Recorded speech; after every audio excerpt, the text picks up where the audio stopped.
Здравейте, аз съм Велиана от Двама с мама и днес ще ви покажа как да си направите мартеничките лъсъмчета. Като ето тези тук двете. Такива мартенички правихме миналата събота с децата на работилничката на Двама с мама. И всички много ги харесаха. За онези от вас, които не успяха да дойдат, записваме това видео уроче.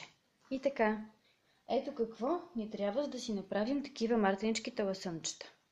Прежда, разбира се, бяла и червена, както повелява традицията. Чистачки за ули или пухена тел, както някои ги наричат. Така. Оливче, ножичка и лепило.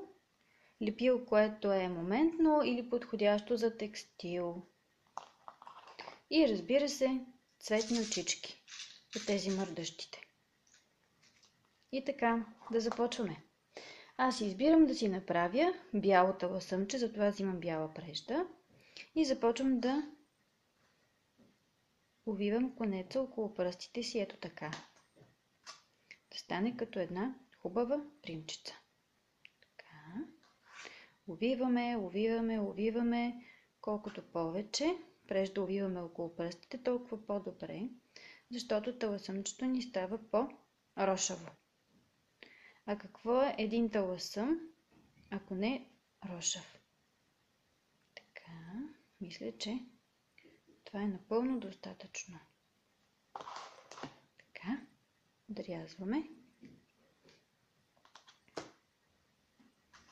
И сега поставяме преждата, мотаната прежда на масата, извинете, и взимаме едно парченце пухена тел. Както знаете, тя е ето такава. Дълга. Прекалено дълга за едно талъсъмче, затова ще срежем през средата на две части. Едната ще я запазим за сега, а другата за по-късно. За другото талъсъмче. Поставяме чистачката за ула под преждата, ето така, точно през средата, и я подгъваме нагоре, така че двете крайчета да се срещнат. Ето, виждате ли? След това увиваме през средата, здраво изтегнато, за да може да се фиксира добре преждата. Така, виждате ли как се получи? Като едно пискюлче. Това пискюлче сега ще разрежем от долната част с помощта на ножичка. Ето така. Хоп. Не бива да остава нито една примчица. Всичко трябва да е разрязано, да е разрошено добре, за да може талъсъмчето да стои стабилно. Ето го. Ето го. Сега, може би една идея е прекалено рошово, затова е добре да го изравним наотолу. Освен това, когато го изравним отдолу, след това ще може да стои по-добре стабилно. Хоп. Изрязваме неравностите. Ето така. Ето така. И талъсъмчето ни се е получило прилично добре. Сега започваме да оформяме очичките му. Хващаме моливчето и горната част на чистачката за ула я завиваме ето така на охлювче. Хоп, завиваме, докато се получи една ето такава примчица. На нея после ще залепим ученцето. Правим същото и от другата страна. Завиваме около молива. Внимателно, ето така. И готово. Съвсем скоро талъсъмчето ни ще бъде готово. Сега идвам деликатния момент с избора на очите. Аз имам сини очички. Имам и зелени очички. Тук в кутийката виждам, че имам дори розови очи. Само че на мен ми се иска това талъсъмче да не е чак толкова страховито. Затова ще му избера едни обикновени бели очички. Хоп! Взимаме лепилото и поставяме една капчица на ученцето. Ето така. След което закрепяме за чистачката от лули. Притискаме, за да залепне добре. Така. Така. И оставяме да изсъхне.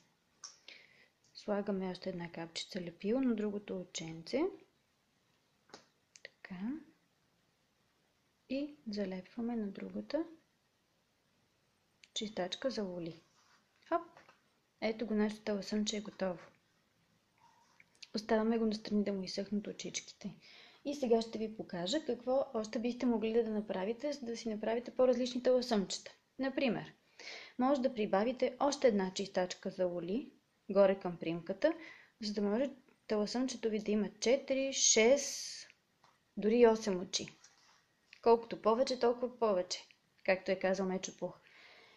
Друго, което бихте могли да направите, готовото таласъмче, към него да прибавите едно конче, червено, хоп, ето така.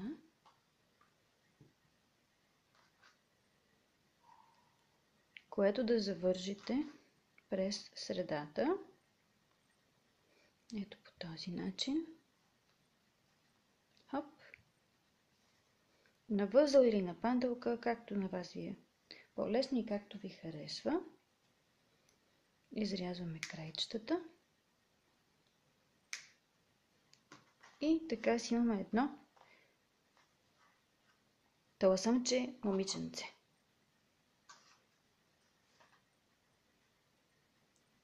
Както виждате, тези таласъмчета са изключително симпатични.